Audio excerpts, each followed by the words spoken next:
Assalamualaikum warahmatullahi wabarakatuh. Terima kasih sudah menonton video ini. Semoga pemirsa dalam keadaan sehat walafiat, tak kurang suatu apa. Amin. Baik pemirsa yang saya cintai, dalam video ini aku ingin sampaikan tentang pentingnya perawatan sirih ya. Karena biasanya orang setelah tanam terus dibiarkan alias kurang perawatan.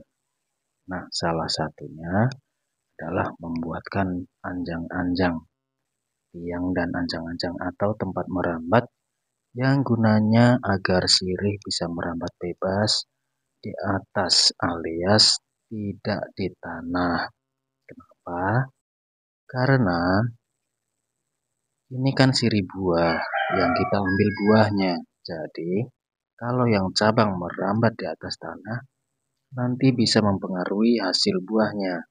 Hasil buahnya bisa kurang bagus.